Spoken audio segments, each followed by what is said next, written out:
All right, baby, we are live. We'll let it breathe just for a moment to wrap in our Facebookers, and then we're getting tonight's party started proper, and we are good. Welcome in, everybody. It's the Mile High Huddle podcast. I'm your host, Chad Jensen. With me, my fellow football priest. You know him, you love him, Zack Kelberman. Zack, just before we went live here tonight, news broke, not just before, but not long before, that the Broncos have added another offensive coach to the staff. This guy, similar to the last hire, not on offense, but the last hire, the secondary coach coming out of the college ranks. Who is this guy, and what do we know about him? Yeah, so his name is Kyle Kempt. He was the Drake University offensive coordinator in 2025. Prior to that, he spent 7 seasons at Iowa State, where he was a former quarterback under head coach Matt Campbell. Then he began his coaching career with them as an offensive assistant in 2019. Then by 2024, he was doing pass game work for them. Then he got the job as the OC with Drake. And at Drake, I can't profess to know too much about them, but I did some research, and his offense produced 363 yards per game, 197 of which came on the ground, and their leading rusher averaged 7.2 yards per carry. I don't know how that's going to work upstream to Davis Webb and Sean Payton, but it's a nice little hire for a young up-and-coming coach. Yeah, definitely interesting. Sean Payton shaking things up a little bit. This is what he looks like. This is how do I say it? Kyle Kempt, and it'll be interesting to see exactly how and where he fits in. But yeah, Zach, the Broncos lost a couple of senior assistants. Was it a couple? They lost, well, I guess technically not a couple. One in the form of Pete Carmichael, who went for the offensive coordinator job with the Buffalo Bills. And this guy, probably not a senior assistant, Zach, but some kind of assistant or quality control or etc. But still, going youth, going with the college stuff, what's happening there, kind of interesting. Yeah, but when you promoted Davis Webb from quarterbacks coach and passing game coordinator, you opened up 2 separate roles in doing so. So they hired John Morton as the passing game coordinator. They promoted Logan Kilgore from quality control to quarterbacks coach. And I think now with the addition of Kemp, Chad, he's going to take Kilgore's old role as a quality control guy to start out in 2026. Yep. That's exactly probably what's going on. So interesting stuff. The Broncos. Zach's got the article up, guys, if you want to go read it after the show, and we'll be adding it to the coaching staff tracker. Some hellos real quick here. We got the Papa Bear checking in early with a super chat, brother. Thank you. He's Mount Rushmore for a reason, saying good evening, Broncos country. Great to see you, pal. We also got Sam Bam in the house 2 nights in a row. We love it. Thank you, Sam. We love you, big dog. He says, evening, guys. Who are the big name wide receiver free agents you feel the Broncos should target? Or do you think working a trade for a big name like Justin Jefferson is necessary, worth the draft capital costs? Go Broncos. Zach, there's not, in terms of the free agent market, it's not that deep and impressive. You got a couple of guys at the top, namely Tyreek Hill, but even him, Zach, he's on the wrong side of 30. He's coming off a serious injury. I don't know what's going to happen with him. I don't see him as necessarily a great fit for the Broncos, even if he wanted to come to Denver. And even if the Broncos were interested in him, as you go down the free agent list, Zach, there's some other interesting guys like Rashid Shaheed. But most of the names that gets everybody excited, because, of course, I guess technically it hasn't happened yet, so I got to keep George Pickens in the free agent discussion. But Stephen Jones, this co-owner / CEO / senior personnel guy of the Cowboys, said that, yeah, we're going to get that done at some point this week, getting him tagged, Pickens, that is. So I don't see him being available on the free agent market. So to answer this question, long-winded way, sum it up, all the most interesting guys, Zach, you'd have to trade for him, whether it's Jefferson, A.J. Brown, Waddle, and then you're giving up draft capital. So what are your thoughts here for Sam? Yeah, I feel like we've covered this extensively, and I'm excited for free agency to get here, so we get some concrete news and resolution on this. But I had a Twitter post about this. If Pickens wasn't tagged, I thought the Broncos should go after him on the open market. Maybe Alec Pierce if he wasn't tagged, but it came out today that Indy's probably going to tag him as well. There's not a lot, like Chad was saying. There is the name players out there. Tyreek Hill, Mike Evans, Deebo Samuel, Keenan Allen. Those are all kind of has-beens with respect to their careers. They're kind of on the wrong side of injury concerns or age or what have you. A couple other names on the second, third tier of the open market. Wan'Dale Robinson, who Davis Webb knows from their time with the Giants together. Romeo Dobbs from Green Bay, and you also mentioned Rashid Shaheed. So, yeah, if they want a receiver, Chad, that's going to make an impact as a number one, a true number one, they're going to have to go out and trade for him, whether it's Jalen Waddle, Garrett Wilson, or Jefferson in Minnesota. And to answer your question, Sam, we don't know the draft capital for a Jefferson trade because we don't even know if he's available. We would assume, though, that the conversation would start with multiple first-round picks, and I don't know that the Broncos would be that open to that. Yeah, I mean, Shaheed makes a lot of sense for the Broncos, especially if they were of a mind to start transitioning Marvin Mims more into an offensive role player because, again, I mean, we're going to die on this hill, I guess, until, as you mentioned, Zach, we get some real news to sink our teeth into. But Marvin Mims, once again, down the stretch, and in this case, in the playoffs, proved he should have a bigger role on offense. But the only thing I can think of why he hasn't been utilized more is the coaching staff kind of going, we want to preserve him. He is our punt returner and he's an all-pro and he's great at what he does. And that's all true.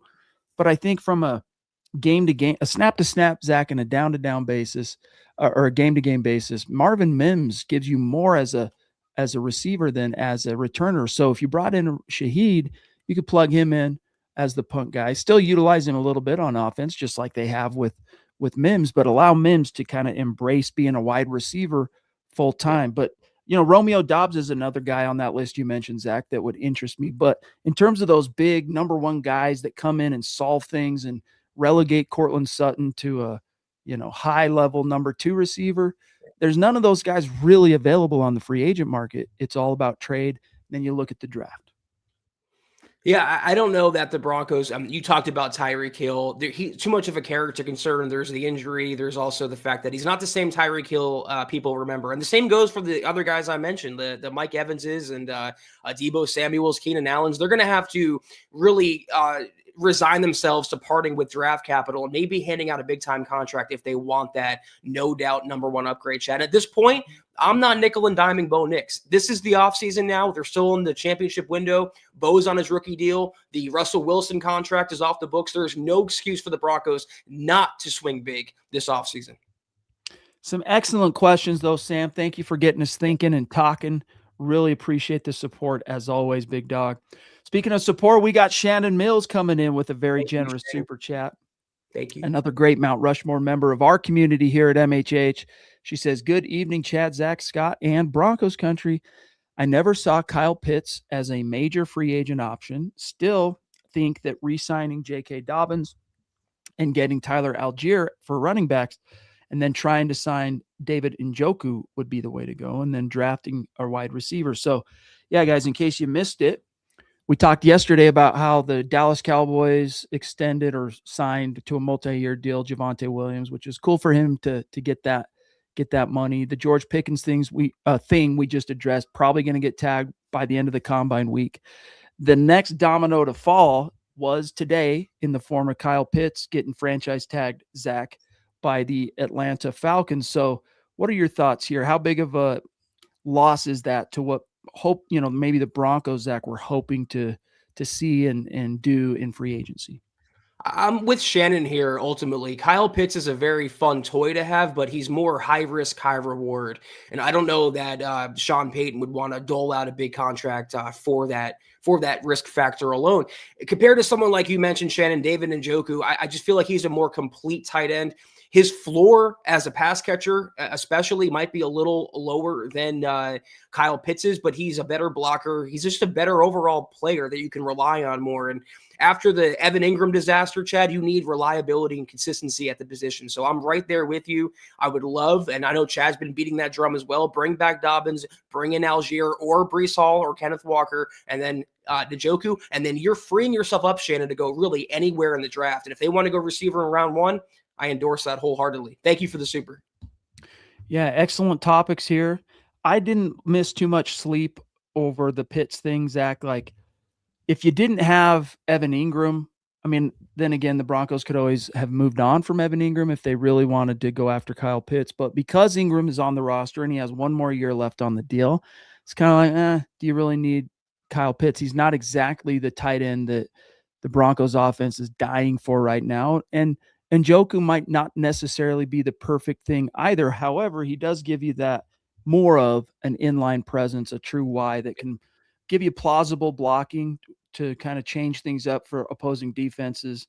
And of course, a very good and accomplished receiving tight end, maybe not quite at the level of an Evan Ingram, but still very, very good. So yeah, you guys, Shannon, how I feel about running back. That's what you laid out there is my ideal solution. Algier's the big free agent signing. Dobbins comes back on a 1 or 2 year deal.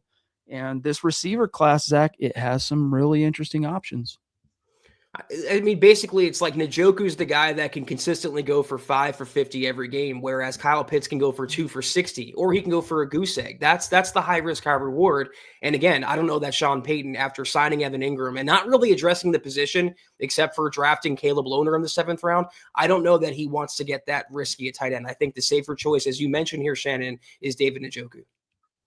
Thank you again, Shannon. We love you. We appreciate you.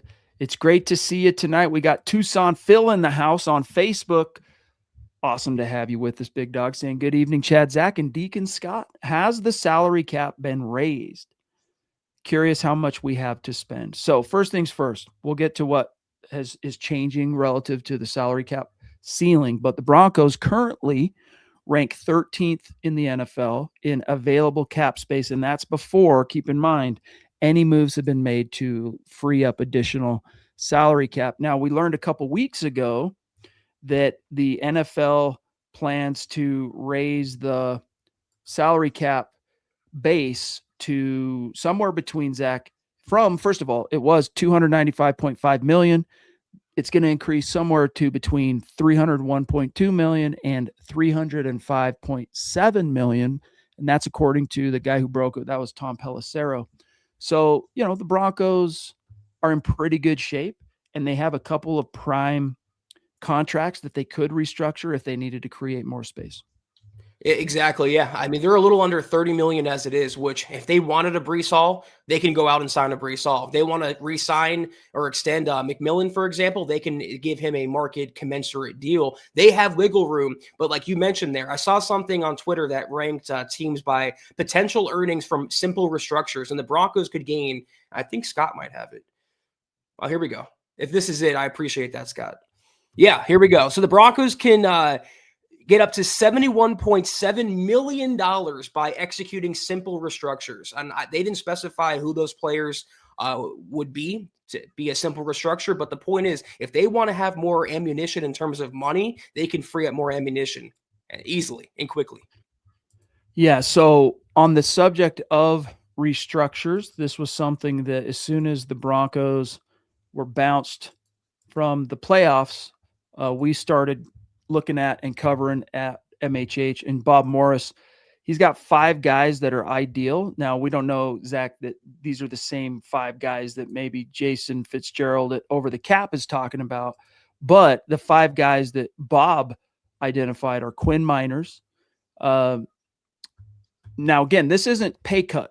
Let's make this clear. This isn't going to these guys and saying, hey, we want you to take less money. This is restructuring salary, converting it to bonuses so that they can kick cap numbers down the road. So the guys you want to identify for restructures are guys who have bigger contracts, multiple years left on it, and who you envision being around for a while. So Quinn Miners, Talanoa Hufanga, who is only 1 year into his deal. He also listed here Zach Jonathan Cooper, who is another prime guy playing on a second contract. DJ Jones, who just re-signed 1 year ago. And then last but not least, and probably the most obvious guy, is Mike McGlinchey, the right tackle. So a few names there to keep in mind, but the Broncos are not going to be hurting for cap space. And that's before even, Zach, they decide to do anything, if they do, to free up more. Exactly. They also might go to Powers just as a simple pay cut, not even a restructure. I mean, they have a guy waiting in the wings. We can all differ on opinion of Palcho and the backup plan at left guard, but Powers is another candidate. They can free up potentially 30, 40 more million dollars if they want. So they're going to be opportunistically aggressive, according to Greg Penner and George Payton, and they'll finally have the means to do so. Yeah, George, hopefully this conversation that Phil kicked up answers your question. The Broncos right now, as it stands, have just under 30 million and plenty of room and they can create more. So they're in a pretty good situation. And Zach, they have a pretty much full complement of draft picks as it stands.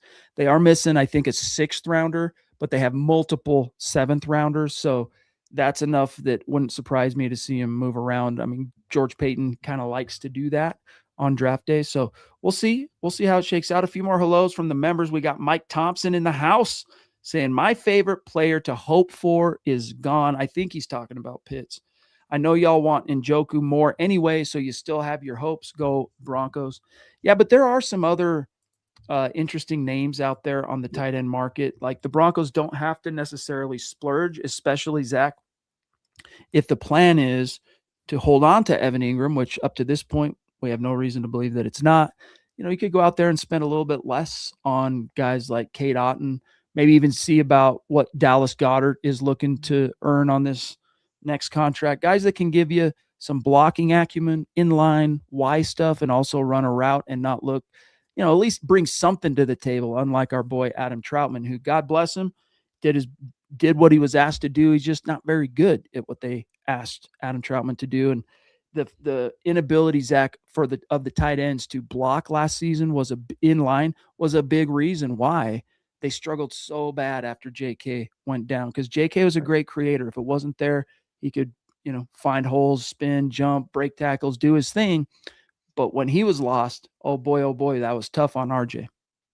Yeah, and if you don't want to pay Kyle Pitts money, you can also just get Isaiah Likely from Baltimore. And I know he's not as accomplished, maybe as from an NFL consensus standpoint. I know Pitts has his struggles as well in the NFL, but Likely's had some injury concerns. But catching the ball from Lamar Jackson, he proved he's a pretty lethal receiving threat when he's healthy. There's a lot of other tight ends out there, Chad, certainly more so than there are receivers the Broncos can sign this offseason.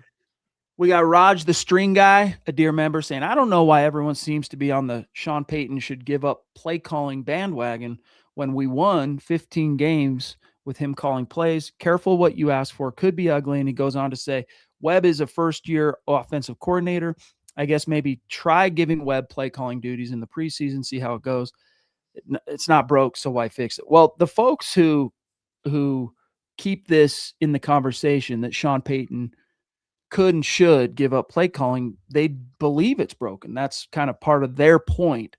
I disagree. I'm actually sharing a brain with you, Raj, on I don't quite get it because I don't agree. I think the results, as you say, speak for themselves. And I think the biggest problem for the Broncos last season, Zach, it wasn't that the play calling, it wasn't the quarterback play. It was just an overall lack of explosive playmaking ability at the skill positions. And I still think they probably would have been in a pretty good situation if Dobbins doesn't get hurt. But if ifs and buts were candy and nuts, we all would have a Merry Christmas. Yeah, I mean, both things could be true here because there were certainly play calling concerns with Sean Payton, the reliance on the screen passes, Chad, the unwillingness to go deep. I mean, things that we harped on in the first half of the season that he kind of papered over in the second half of the season when the Broncos made the playoffs and won a playoff game. But the answer to your question, or just my statement, is you're presupposing, Roger, that it's the Broncos won those games because of Sean Payton's play calling and not in spite of Sean Payton's play calling. And that's why I said both things could be true, because some weeks they definitely won because the Philadelphia Eagles game, for example, that was all Sean getting aggressive, having the cojones and coming back from 14 points. There were other games, and we talk about Jarrett Stidham, but I can also point to the AFC Championship where Sean Payton's play calling did the quarterback no favors, whether it was Stidham or Bo Nix. So we don't even know if Webb is going to officially take over. But I think even Payton realizes that a new set of eyes, a new voice is required because there were operational failures on that side of the ball. By the way, Raj, I hadn't heard this really brought up in conversation for a couple of weeks. So you're speaking it back into existence, my brother. But that's what these shows are for. It's about the conversation. But David Youngkin brings up how Davis Webb did call plays in the preseason last year. It was the second preseason game against Arizona, which was the best game that Stiddy had in a very impressive August performance. So keep that in mind. David Youngkin with a super chat as well. Thank you, brother, saying teams ain't tagging players to see if they can trade some players, I think is what he's saying. Hate. Okay, teams hate. There you go. Tagging players. I don't know. Did he clarify in the comments? Let's see. Yeah, let's see what Scott says. Another 8R. Teams are tagging players. There we go. To see if they can trade some players. What do you think, Zach? Do you think that's what is motivating Dallas here in regards to Pickens? I mean, we already know a couple guys. Well, who else has been tagged besides Pitts, like actually tagged? Pickens and Pierce is going to be, but I don't know if anybody else has been yet. So Pierce and Pickens are rumored to be, not just rumored, Stephen Jones said we're going to tag him. We're just getting our financial ducks in a row, We want to negotiate a long-term deal with George Pickens. Pierce is rumored to be tagged soon. Breece Hall keeps being very vocal that he does not want to get tagged. He wants to hit free agency, but local insiders with the Jets have already said they'd be surprised if he doesn't get one of the tags, whether it's the franchise or the transition tag. So I don't know. Maybe we'll see. I mean, it's a modicum of control, Zach, franchise tagging or transition tagging a player and then trying to trade them gives them some modicum of control over getting something back if they leave. Right. But at the same time, it comes with a modest risk. You have to be willing to accept the risk, which is tagging them comes with that guaranteed 1-year number that puts them in the top 5 salaries of that position. That's the franchise tag. So, you got to still be smart about it before you just willy-nilly go tagging guys. And that's why we've yet to see. It was the 17th, by the way, when the window opened for teams to be able to start tagging. I mean, the Falcons, Zach, waited a week before they moved on Pitts for whatever that means. Yeah, I think, David, you're pretty spot on here. They keep the control temporarily on the player. They don't let him walk for nothing. That's pretty important, even for a compensation pick. Computational pick, but they can hold on to him with the tag and maybe work out an offer. And if not, they still can sign him for a 1-year deal and retry the negotiations next offseason. That's what I think they're doing with Pickens now. They can see what's out there for him in terms of offers, because if I'm Dallas, I don't know how I'm paying CeeDee Lamb, wide receiver 1 money, and then Pickens, wide receiver 1 money, and also my quarterback, QB1 money. That's tough. It is. Not our problem, though. But here's the thing. It could be this team's problem in just a few years when Bo Nix becomes eligible for his extension. And then all of a sudden you're going to be juggling and balancing. So that's why, I mean, it's always a juggle and a balance, the salary cap, but that's why right now, the next 2 years in particular, Zach, are that much more important for the Broncos to go all in on building that nest. That's why if it comes down to giving up some draft capital to get the right receiver in there to complement Sutton and give the Broncos something that they're currently missing, you definitely don't dismiss it out of hand. You examine it, you see if it's something you can live with.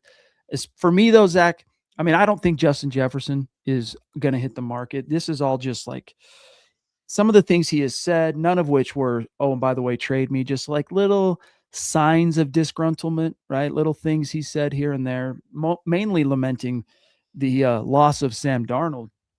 Whereas Waddle, Zach, he's a guy that genuinely I think can be had. I mean, they dangled him at the trade deadline last year. They asked a very steep price. Maybe you can get him a little bit cheaper this time, but that's going to depend on the demand, right? That's economics for you, supply and demand. So Waddle, to me, Zach, would check some boxes that the Broncos currently don't have. I'm not 100% sure A.J. Brown gives you all that much more than what you already have in Cortland Sutton. There's Garrett Wilson in New York. I mean, maybe check in on Chris Olave in New Orleans, maybe Drake London in Atlanta, since they're keeping Kyle Pitts. I don't know. The point is to pick up the phone and find out, even for someone like JJ. Heck, If the Cowboys tag Pickens, pick up the phone and see if CeeDee Lamb's available. You never know unless you try, unless you ask. And the Broncos, George Payton, they have to be that aggressive. Do it for Bo Nix. Yeah. Well said, my brother. We also have Taylor Christensen, another dear member and superstar, saying David Njoku is cheaper. Also, I wish Arizona the best with Nathaniel Hackett. Yeah, man. He is, if you look up the Peter principle and the definition of that, he exemplifies that. But Zach, I'm not sure Njoku is going to be all that much cheaper. I mean, he is older. He's 29. He's going to be turning 30 here soon. What is Scott? What is Pitts? 24, 25? He's still 25. So that's the big difference is, it's basically half a career difference in age between Pitts and Njoku. But Njoku, I think, does offer a little bit more in terms of what the Broncos are needing right now. So I could see them going out. I think you could live with Njoku and Ingram, even relative to the cap and then also relative to roles on the team, could coexist and be something formidable for the Broncos. Njoku is not going to be cheap by any means. He's going to get a nice little contract for himself. But Pitts is on the franchise tag. He would average the average of the top 5 at his position. I don't think David Njoku is getting a top 5 tight end contract. So Taylor, I do agree with you there. And what you just said, Chad, Evan Ingram and David Njoku, that pairing sounds so much better than Evan Ingram and Adam Troutman. Put it that way. That's for sure. There's that part of me, though. We know how much Sean Payton, Zach, likes having his guys around him. You know what I'm saying? And Troutman was one of his guys in New Orleans, and then he brought him to Denver. He's re-signed him in Denver. Does he get re-signed? I think that's something to monitor. Look, you can't view Adam Troutman as part of the solution. He offers you so little upside as a receiver, and he is a liability. It's not, he goes out there and he tries as a blocker, Zach, but he's a straight up liability. Like, if you want to be able to rely on your run game and not be so ball carrier dependent, meaning if you don't have your number one guy out there, the ball is not moving, you got to upgrade that tight end from what Troutman has provided the last 2 years. That's what I'm saying, man. Like in the AFC Championship, you're relying on guys like Adam Troutman, Lil Jordan Humphrey, Elijah Moore. It's despicable, Chad. The Broncos need to not get cheap, not to nickel and dime Bo Nix, and go out there, be aggressive, get a David Njoku, get a Tyler Algier, get a receiver, and then go into the draft with all of your major needs on offense pretty much filled. Well said. We'll see how it shakes out. One thing to keep in mind, Scott's bringing this up, and I think this is good to mention. David Njoku has not played all 17 games in any of his 9 seasons as a pro. By the way, Kyle Pitts getting $16 million, and his second worst season as a receiver is on par with Njoku's second best ever, right around 630 yards. So, but Scott says, look, if you're looking for weapons, Pitts would scare the you-know-what out of me, he says, if he were playing for Sean Payton, which is what I think you're trying to say, right, Scott? So, but that ship is sailing, at least for now, Zach. Yeah, but again, we mentioned there's so many other options out there. Isaiah Likely is kind of like a poor man's Kyle Pitts. David Njoku, who Chad and I both like. You mentioned Dallas Goedert, K-Dot. There's other options, even with Kyle Pitts now gone. Yeah. So interesting stuff. Thank you, Taylor. Appreciate the super chat, big dog. And as always, we love hearing your thoughts on things. We're doing pretty good time-wise, 28 minutes. Let's say hello to a few of the other members. We got Roy Osborne in the house saying Hall Brees is probably going to get tagged. We'll see. He's sure kicking up a storm, though. He does not want to get tagged. And I don't know. I mean, I understand why he wants multiple reasons, probably why he wants to leave the Jets, Zach. But if you get tagged, I mean, on the franchise tag, it's 1 year, something like $14.5 million. The transition tag is $11.7 million. So you're already, even at the transition tag, making more than what you made your whole first 4 years as a draft pick rookie contract. So either way, he's got to be stoked on whatever goes down. But he wants to hit the free agent market. So we'll see how much it's already kind of played out a little bit, Zach, on social media and the court of public opinion, but the Jets have yet to make a move. Yeah, I was reading their ESPN beat reporter, and he was saying that all options are on the table: franchise tag, transition tag, long-term deal, and also the possibility that Brees Hall hits the open market and he walks for nothing. I think that's less likely. The Jets should try to keep him, but if not, I am paying both those prices for Brees Hall. He would be fantastic in this offense. I'm a big fan of his. I think he would too. I would not hate it. You guys know my preference, but if the Broncos went out and got Brees Hall, let this be on the record, or Kenneth Walker the third for that matter, I would be stoked. I would be stoked. I could see both guys having a lot of success here, but especially Hall and Algier.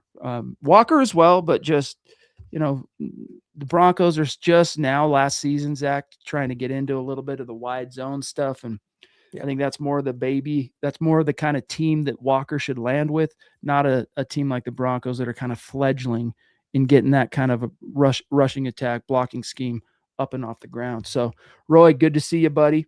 Let me see here. Mike Thompson says, my running back stable preference would be Dobbins, draft Pierce, and have Harvey as the 3. Interesting. I'm telling you guys, I want J.K. Dobbins back here, regardless of what they do. He doesn't have to be the solution. Like, here's our number one guy. We're moving on to other things. But as a guy who co-leads for that number one role and can be a leader, as George Payton said at the end of the season, J.K. Dobbins, Zach, was a big hit around here. But you just can't rely on him to be that guy because, he'll give you half a season, then he'll get hurt. Sometimes he'll come back in the season. Sometimes he doesn't. Depends on the severity. But the one thing you can count on, for sure, he will get hurt. But while you got him, he's going to give you top 5 impact. Yeah, Mike, appreciate your comment. Everyone's entitled to their opinion on what the Broncos should do at running back, but I think your plan is a good way to end up right back in the same spot the Broncos are in now, because you'd be relying on an injury-prone J.K. Dobbins and then a rookie running back and then a guy that you feel is an RB3 and R.J. Harvey. You need to set the ceiling a little higher in the room. I still like the idea of drafting a runner and maybe in the middle rounds if you sign a veteran, but you got to aim higher. Whether it's Algier, whether it's Walker, whether it's Hall, just go out and get someone, because you cannot put all your eggs into a guy coming off a Liz Frank injury who's been injury prone his entire career and then a rookie running back.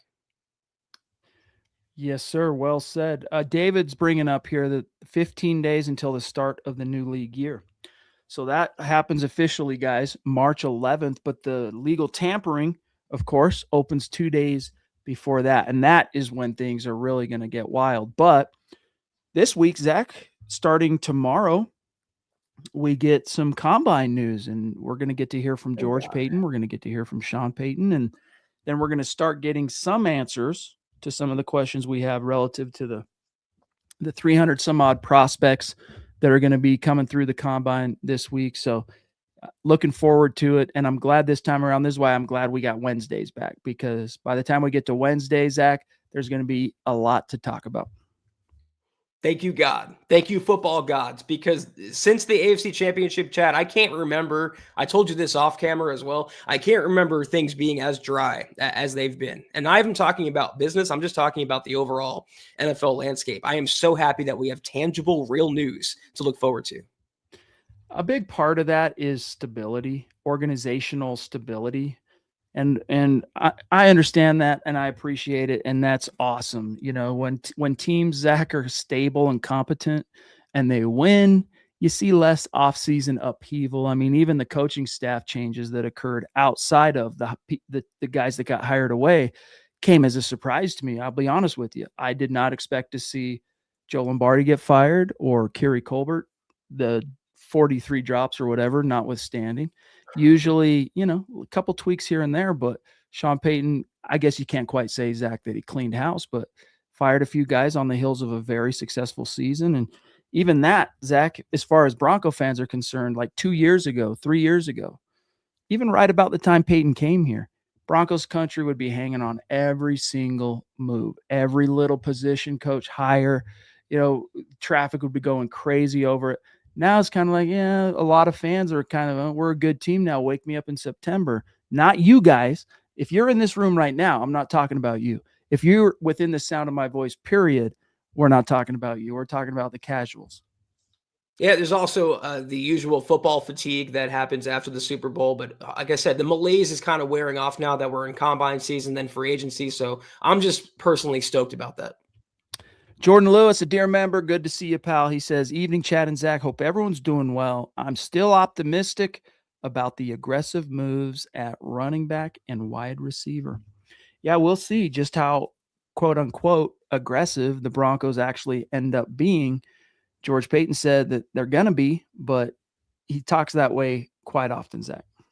Yeah, he said that last offseason too. Then he sat on his hands at receiver and said, we're good with who we have. And that was the likes of Troy Franklin and Lil Jordan Humphrey and all of them. So, yeah, I mean, actions over words, Chad. But I was going to say to your previous point about firing the coaches, that's what we've seen so far from Sean Payton. He didn't like the offense in the AFC Championship game, the drops. He fired Kerry Colbert. He fired Joe Lombardi, his longtime ally. He's making actionable moves right now. So that would lead me to believe, Jordan, they are going to be aggressive and you are going to see those upgrades at receiver and running back.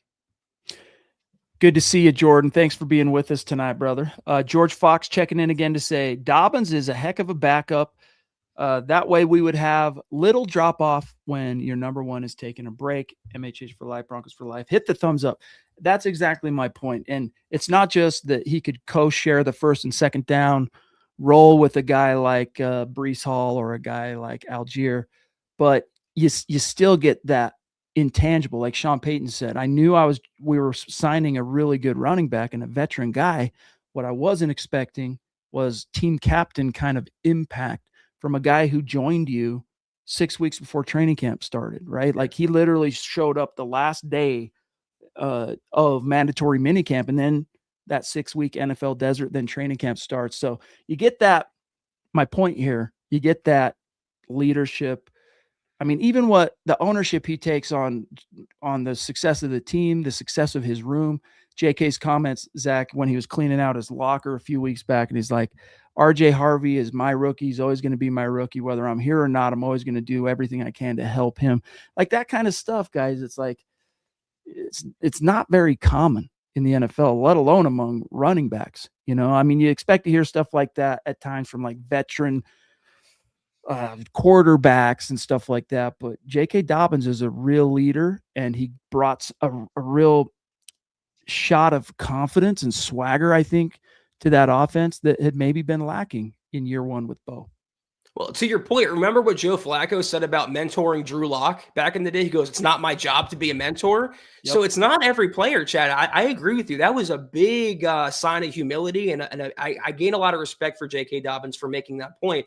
I personally, I'll eat some crow about him. I didn't want the Broncos to sign him after they drafted RJ Harvey. I wasn't that excited about his acquisition, but I didn't expect him to be a top 5 running back, which is literally what he was before he went down. So I don't have any problem if the Broncos want to re-sign him, bring him back into the fold for another year. They just can't make that the plan A. There's plan A, plan B, plan C. And if those things fail, then we bring back JK. That's how I feel. Exactly. Ronk's in the house. Good to see you, big dog. Go Bo Broncos. Right back at you. Mile high salute to one of the legends of our community. M. Blex is over here cracking jokes. Listen to me right now. He says Kyle Pitts, more like Kyle Poops. Unless he's in Denver, he's the worst. And then he goes on to say Elijah can't possibly drop more passes. Yeah, dude. We did get to see a little bit of Elijah Moore, Zach, in the AFC Championship game, but it would have been cool to maybe even see him a little bit sooner before the Broncos were like utterly desperate and down 2 receivers. Yeah, I mean, we can talk about Stidham fumbling and Sean Payton's play calling. I don't want to really go back to that game, but the receiving core, the weapons that Stidham had, Chad, were just god-awful for that stage of the season, man. It was embarrassing. And he didn't get help from guys that, I mean, aside from Marvin Mims, who came off, let's be honest, I guess you could kind of expect to see him perform well after he contributed the way he did against the Bills. But the guys, the veterans that really Stiddy needed to rise to the occasion, like Cortland Sutton and Evan Ingram, they were nowhere to be found. And when their number got called, like in Sutton's case, Zach drop.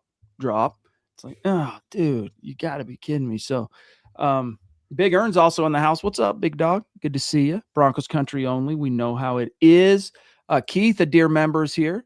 Broncos country, much love all. Yes, sir. Buckham 5280. I love it, dude. Let's see here. M Black says, to be fair, I'm pretty sure the Broncos wanted to draft Amika Ibuka, but he was taken by Tampa. That's the word on the street, Zach, that he was going to be the pick, and they were pretty sure he was going to be there. And when he wasn't there, I think, Zach, the surprise of him not being there maybe contributed somewhat to Jahdae Barron being the pick at number 20. Not to say they weren't prepared to draft Barron. Like, I don't want to make it sound more than it is, but I think it played a part. They were kind of like shocked Ibuka was gone. Amika Ibuka. Yeah, I think you're right. I think they panic bought Jahdae Barron a little bit after the Ibuka. And I think you're right, Taz Prep. That was the plan all along. And I'd love to have Amika in Denver. I think he'd be a future wide receiver one, a long-term stud, but that's the breaks. And in hindsight, instead of Barron, maybe they could have drafted Jihad Campbell, but they didn't. And we have to go forward with Barron, who I still think is going to be a good player, but I would have loved to have Ibuka, again, with the power of hindsight.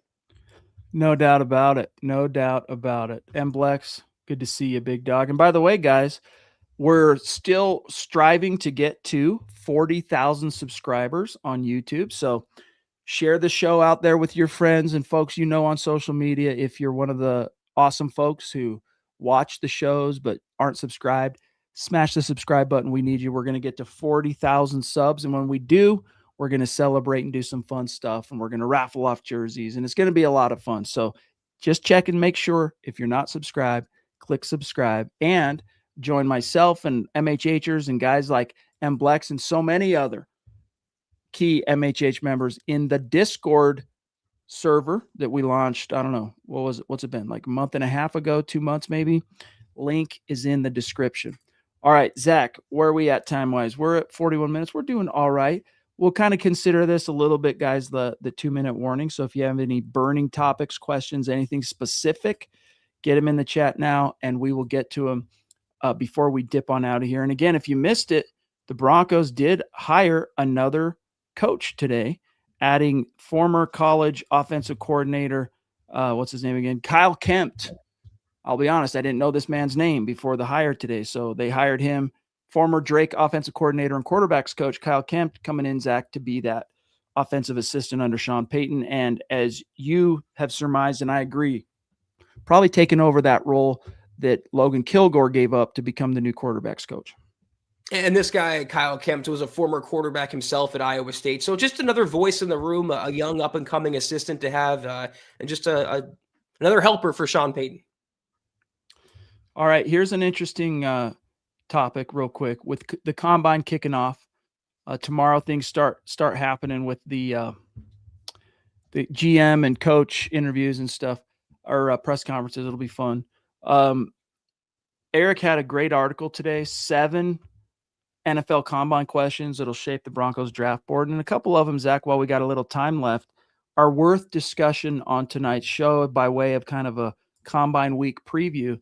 And the first one I think is very interesting, and that is, how loud is Davis Webb's voice now as offensive coordinator when it comes to, Zach, scouting, personnel, etc.? What say you?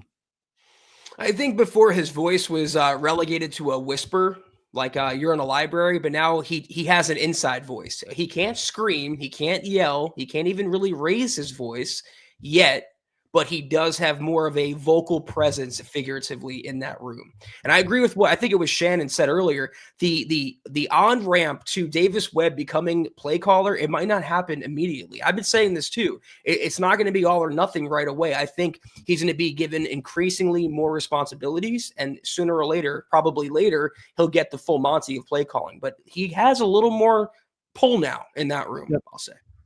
It will be interesting to see. You know, a lot of this stuff we don't know about till we hear about it after the fact. You know, he might mention something, a player might mention, you know, I know that Webb really liked me, or Webb had this to say, or we hear Sean Payton drop a little anecdote about a prospect they drafted and Webb thought this. Usually that kind of stuff you don't pick up for, you know, months, if not years down the road, but it is something to an interesting question. How loud now is Davis Webb's voice in terms of, he's the offensive coordinator. Let him help pick some of these players. Here's another one, Zach. Do multiple defensive linemen stand out as potential John Franklin Myers replacements? Now, the Broncos, as far as we know, have had no contract talks with Franklin Myers, and now they hit the combine week, and there are a few interesting guys, Zach, but they still have to go out there at the combine and show what they can do, especially in the testing, make sure that they, are up to snuff with the medicals. But Eric talks about guys like Kristen Miller of Georgia, Peter Woods out of Clemson, Zane Durant, Penn State, Grayson Holton out of Oklahoma, among others. I'm going to go the other way. I think the Broncos ideally have their JFM replacement already on the roster. They drafted him last year, 3rd round, Savion Jones. Why else would you not plan for the future? And Chad, what did the Broncos do since then? They extended 2 defensive linemen, neither of which was JFM. It was obvious from the outset for at least a year now that the plan was to let JFM walk in free agency, and that's why you drafted Savion Jones. So I agree with the players that Eric mentioned, but we can't forget about Savion in-house. Here's another interesting one. How do the tight ends test and measure out? So what Trickle's talking about here is that the Broncos, of course, as we've been talking about tonight, they got to add to the tight end room. And it's kind of viewed as a good class, but more a class of receiving tight ends than anything. And he goes on to highlight a few names like Oscar Delp out of Georgia, Stanford's Sam Roush, Indiana's Riley Nowakowski, and even Kenyon Sadiq possibly could be inline options for Denver, but they got some stuff to prove, measurements, this and that at the combine this week. Max Clare is another one that could be like a 2nd-round pick or so that I would like the Broncos to pursue, but everyone's favorite, and for good reason, is Sadiq. And whether the Broncos would have to move up a few spots or whether he's going to fall to them, that if they get receiver and running back squared away in free agency, that's the guy that I probably target at 30. Now I'm going to say, guys, you should go read this article. So I'll finish here with this question, but there are 4 more, and they're very interesting. But this one, Zach, is: do any of the running backs blow the roof off the stadium? As it's currently viewed, there's really one guy that is consistently mocked as a 1st-round guy, and then occasionally different mocks have a running back peeking into the back end of the 1st round, not named Jeremiah Love. But he goes in here to mention a few guys and talks about how this is not a great running back class, with questions about whether there is another back worthy of a top 75 pick outside of Love. But if multiple backs at the combine can blow the roof off the stadium, it could have the biggest effect on the Broncos board, with those backs shooting up the boards. And it could see Denver say, you know what, we want to save some money and not spend, Zach, in 2 weeks on a big free agent and go with a cheaper vet while turning to the draft. Yeah, this is a position where I feel like the Broncos should not wait to address in the draft. Similar to how I answered Mike's question earlier, you have to go out and see if you can sign a proven, no doubt, day one upgrade on the open market. And whether that's, again, it's ad nauseum at this point, but Breece Hall, Kenneth Walker, Tyler Algier, or even bringing back J.K. Dobbins, going into the draft, you have to already have that position kind of solved. You can add to it, you can supplement it, you can take one in the middle rounds if you want, but you cannot put all your eggs in a rookie's basket at running back. Not this year, not this time. All right, let me see here what Mr. Producer's bringing to our attention. Per source, this is according to Mike Kliss of 9 News.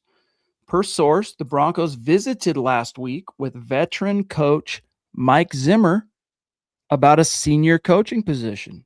Nothing imminent, but there is mutual interest. Zimmer's been a football coach since 1979, started his NFL career in 94, and, of course, is Zach, the former Minnesota Vikings head coach and longtime defensive coordinator in Cincy under Marvin Lewis. His last stint in the league, Zach, was in 2024. He was the Dallas Cowboys defensive coordinator, but after he left the Vikings, after he was fired, he went and worked as a consultant at Jackson State. That was 2022. 2023, went as another analyst / consultant at Colorado. And then Cowboys DC. Didn't participate in the NFL last year, Zach. How would you feel about the 69? Whoa, I didn't realize Zimmer was that old. 69-year-old Mike Zimmer becoming a defensive assistant, senior defensive assistant. I don't know. I've never been. I like him as like an individual. I like his personality. I've never been the biggest fan of his scheme though, or the production that he got from his defenses. They've been kind of exploitable, soft, and I don't know.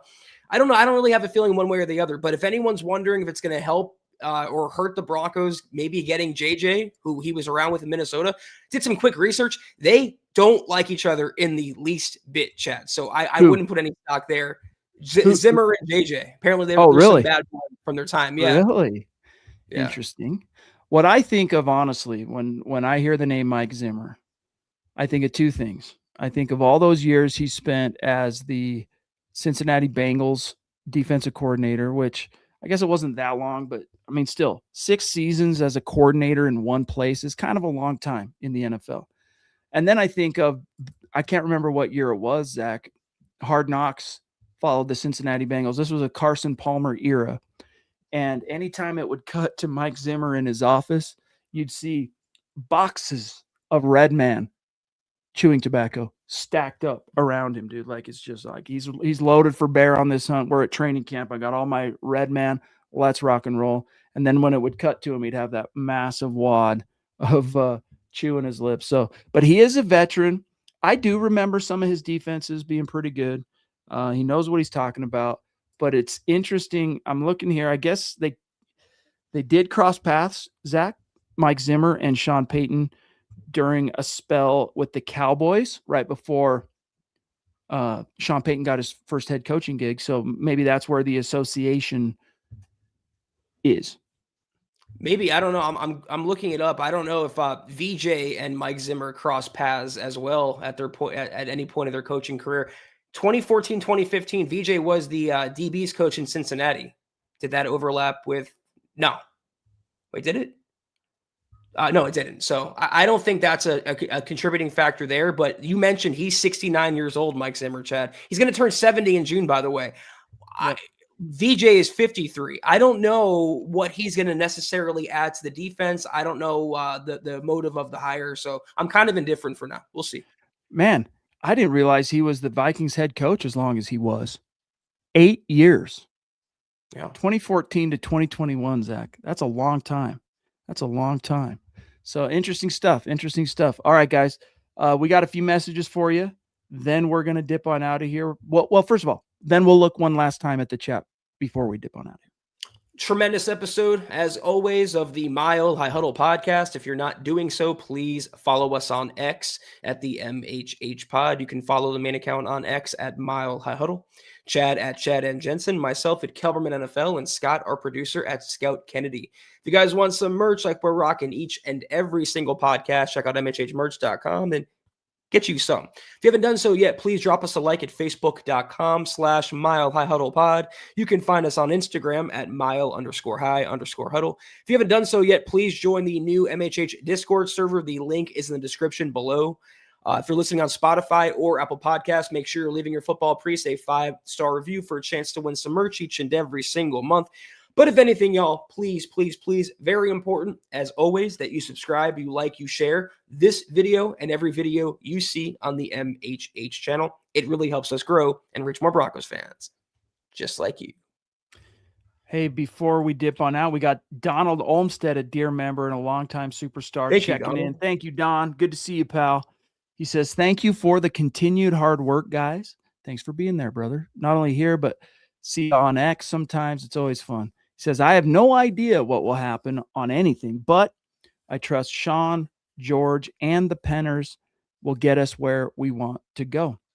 Yeah, guys, I mean, it's not quite as a ubiquitous saying as in Elway we trust, or in Elway I trust, was for so many years in Denver, but that's really the posture I have taken relative to Sean Payton. And Sean Payton I trust.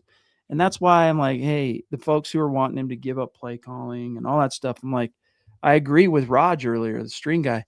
Careful what you wish for. Sean Payton is coveted for many reasons, not the least of which is his ability as a game planner and a play caller. So anyway, thank you, big dog. Appreciate you being there, Don. Yeah, there were times last year where I thought to myself, I would give anything for anyone to call plays except for Sean Payton. And there were times where I thought to myself that no one could do it better except for Sean Payton. And that's why I think the happy medium here, Chad, is not to give it all to Sean or give it all to Davis, but there's a fine line where you can increase his responsibilities and slowly bring him along, training wheels at first, and then he can ride the bike like a big boy, maybe in the future. We'll see. We shall see. Don, good to see you, buddy. And before we dip on out of here, we got a Mile High salute, a special shout out to all the great Super Chat superstars, supporters, and dear members helping us keep the lights on in this offseason of 2026. Like Shannon Mills, we love you. Like Sam Bam, 2 nights in a row, legend. Papa Bear, every single night, love you, brother. Tucson Phil, every single night, love you, brother. George Fox, David Youngkin, Taylor Christensen, Don jumping in. Love it, dude. Thank you guys so much. Zach and I are off tomorrow, but for the members, Zach will be rocking the Kelberman's Korner hot takes that hold water at noon Mountain Time, 2 p.m. Eastern, dropping knowledge. So be ready for that. And then we'll be back Wednesday night, and we'll see what kind of news kicks up, because tomorrow's going to be a busy day. Yeah, we'll have real tangible things to talk about. I cannot wait for it. I'm happy the combine's here. Hope you all have a great rest of your Monday. I will see you tomorrow. We will see you Wednesday. Take care. And as always, go Broncos.